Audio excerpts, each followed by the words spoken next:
a point, and it shouldn't take too long to do this, but we're going to look at how I told you that that America and Israel are so much alike. Israel and 1 Samuel are so much alike that it's hard to believe it's not in the same place. 1 Samuel chapter 4 deals with, this is the time frame when there is the battle between the Israelites and the Philistines. They've got years of running warfare.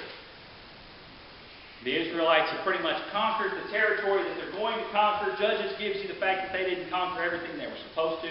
The Philistines are coming in on the coastline.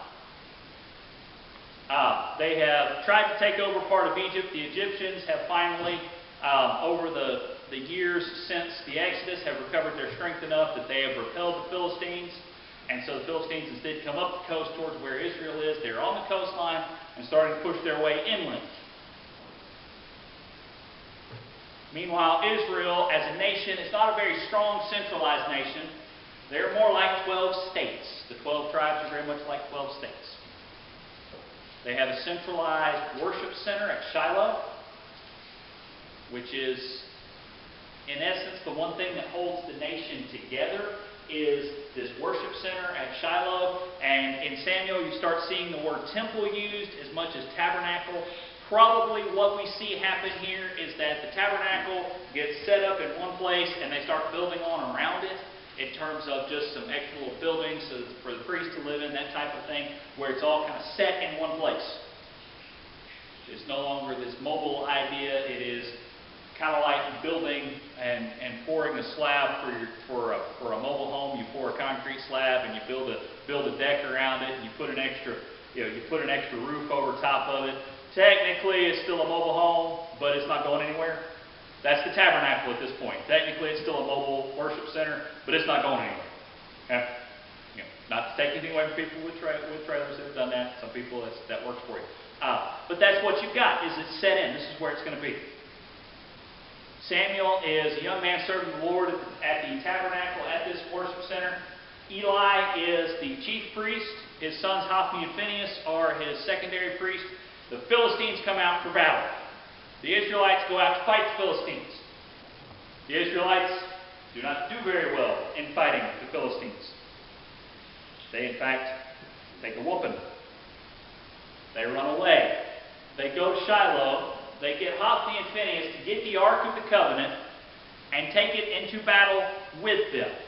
The Israelites get all excited because they have the Ark. And so we're going to win.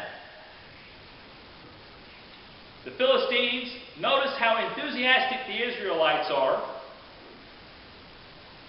Philistines are better armed, better prepared, better trained, better organized.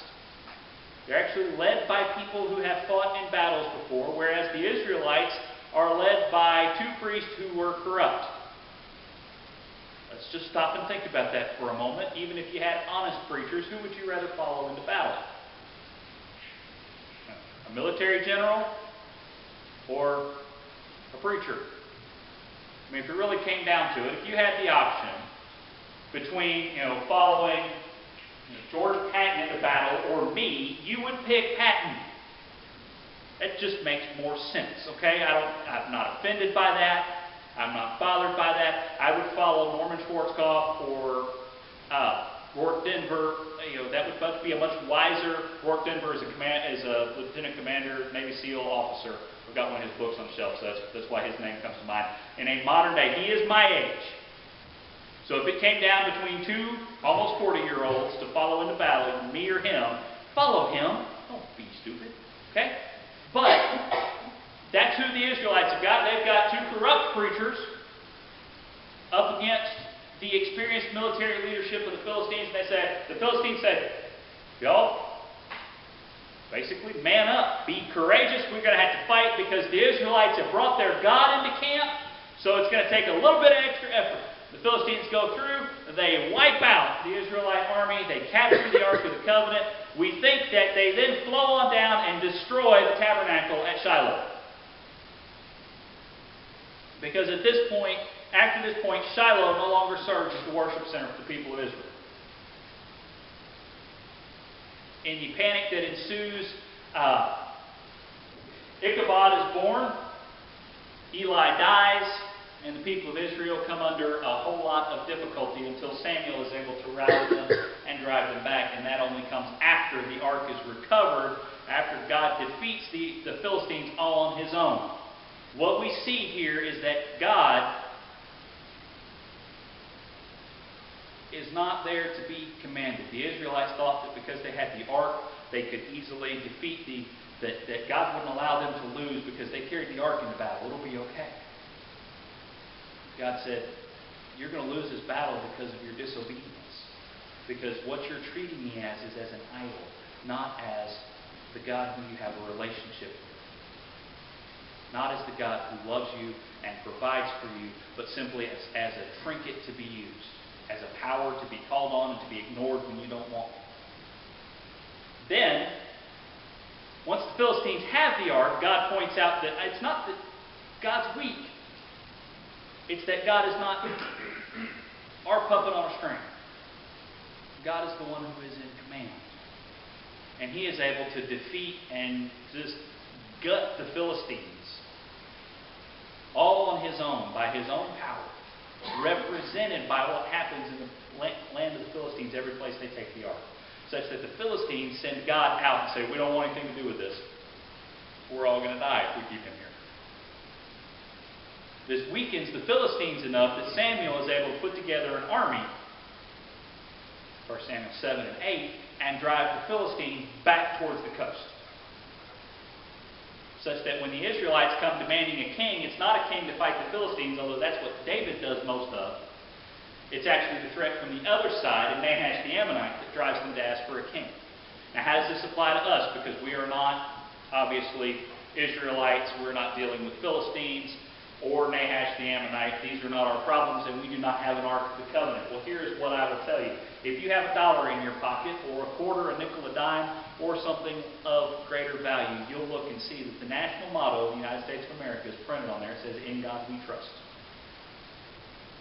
Every president of the United States has taken their oath of office, placing their hand upon a Bible. We as a nation claim to have a respect for God. But very, very often we treat God in our national life and in our personal life the way the Israelites treated the Ark of the Covenant. We think that if we haul our Bibles around, if we wear our crosses around, if we carry and stamp God's name on our money, that God is under an obligation to protect us, or under an obligation to do for us the stuff that we want Him to do. We think that if we will elect the politicians who talk nice about God, that we will end up with a nation that turns its heart back to righteousness. Well, I will tell you this. If you continue to elect politicians who straight up tell you that they will do things that offend God, certainly we will deal with God's judgment and wrath. If we continue to elect people who have it written down in what they promise that they will continue to destroy the foundation of this country, we're certainly going to continue to have problems. But when we elect people that just pay lip service to the idea and won't do anything about it, we don't get any better off, because all we're doing there is the same thing that the Israelites did. And they said, let's get Hophni and Phinehas to lead us. These are people who could profess God with their mouth but didn't live it out in their lives. I could name you half a dozen politicians that fall under that category.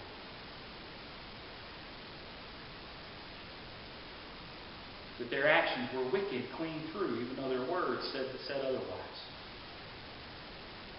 And as long as we continue to do that, we as a nation are going down the exact same path that the Israelites were, where we're going to stand there and say, I don't understand. Weren't we supposed to be a Christian nation? Didn't we have In God We Trust on our... Didn't we sing God Bless America when bad stuff happened? I don't understand. I went to church. I don't understand why my crop failed. I went to church. I don't understand why my marriage failed. I went to church. I don't understand why my kids turned out not to like me very much. I went to church. I carried a Bible around. I put one up on my dashboard. When I went into Walmart, I put one on my dashboard so people would think I was spiritual. I did this and I did that. But if our hearts are not right before God, then all we're doing is hauling around a little box and saying, God, I've got your box. You better do what I want you to do. And it does not work that way. Well, I went to a Christian counselor and I thought he could fix all my problems because he was a Christian counselor. Well, I'd rather you go to a Christian counselor than an atheist counselor, but I'll tell you this, if you don't get your heart right before God, it doesn't matter what counselor you go to. In fact, that's the value of Christian counselors, is they'll look at you and say you've got to get your heart right before God. Because if you don't, there's no hope to fix it. If we do not get our hearts right before God, then all we're doing is saying, well, this is supposed to fix it, right? If I just throw a Bible at my DVD collection and fix it, that'll fix Hollywood. If they'll just put a little bit more Bible content in their movies and TV programs.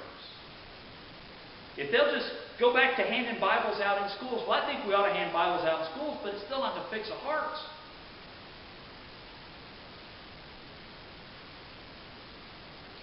We ought to hand Bibles out in churches. You realize there are some churches that could have gone through all day today without ever touching the Bible.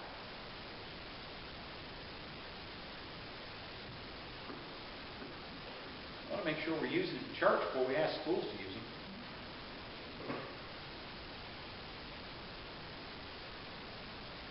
If we do not want to end up in our personal lives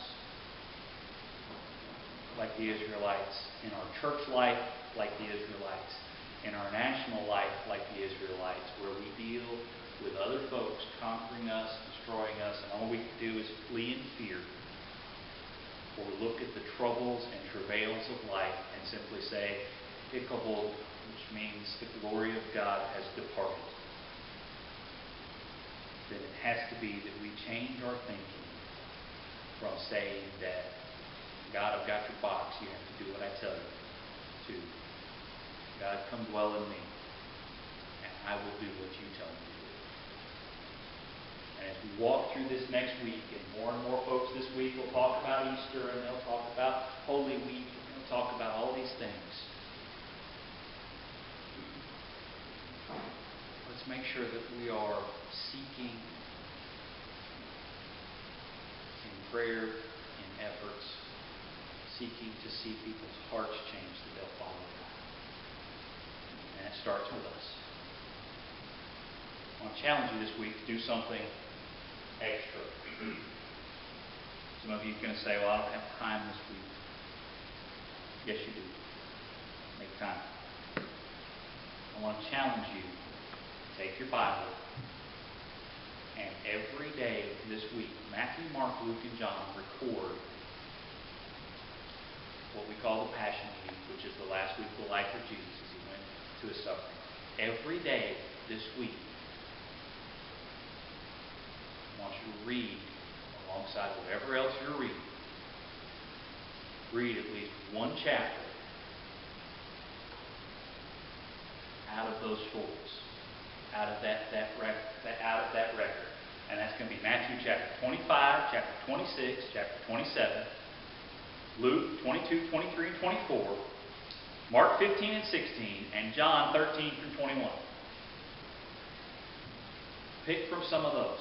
Better yet, pick and read all of them by the time the week's over. Read the last 3 or 4 chapters of each one of the gospel stories.